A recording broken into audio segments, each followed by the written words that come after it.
সৌমিত্রদা, সম্প্রতি সময়ে মহামেডান ম্যাচে আমরা যেমনটা দেখলাম, দুই বিদেশি স্টপারে গেল, এদিকে আশিস রায়, শুভাশিস। সেক্ষেত্রে দীপেন্দু বিশ্বাস, যে ছেলেটা দীর্ঘদিন খেলে এসেছিল, বেশ কয়েকটা ম্যাচে সুযোগ পেল না। তবে এই যে আরও একটা বিষয় যদি আমরা দেখি, ওই দিনকে বেশ ভালো ফিট করেছিল এই ফরমেশনে বা এই দুটো বিদেশি স্টপারে খেলানো। সেক্ষেত্রে কি হতে পারে?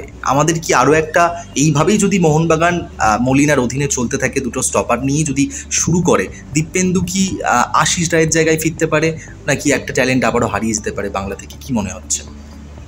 না, মোহনবাগানে যখন সাইন করেছে তখন তাকে লড়াই করে নিজের জায়গাটাকে মেনটেন করতে। মলিনা নিজে বলেছে যে ভারতবর্ষের অন্যতম একজন স্টপার হওয়ার মধ্যে, সেন্টার ব্যাক হওয়ার মতো করে ওর মশলা রয়েছে।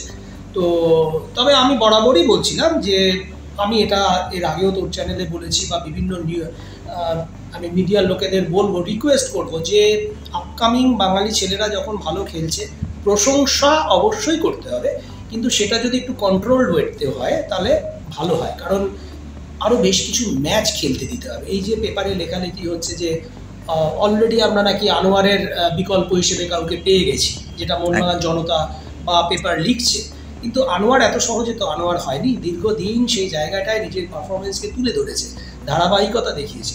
দীপেন্দু গত বছর কিছু ম্যাচে নজর কেড়েছিল, আর এবছর গোড়ার দুটো ম্যাচ খুবই ভালো খেলেছে, গোল করেছে মোস্ট ইম্পর্টেন্টলি, কিন্তু আরও বেশি সময় দিতে হবে।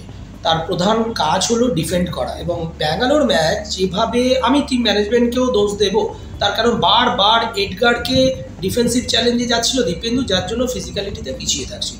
তো সব মিলে এই চ্যালেঞ্জটা, অর্থাৎ এই বাঙালি প্লেয়ার হারিয়ে যাওয়ার যে চ্যালেঞ্জটা, সেটা কিন্তু দীপেন্দুর বেশি, কারণ আরও বেশি প্র্যাকটিস করে যে জায়গায় ভুল ত্রুটি হচ্ছে সেগুলোকে শুধরে নিয়ে নিজেকে আবার ফিরিয়ে আনা।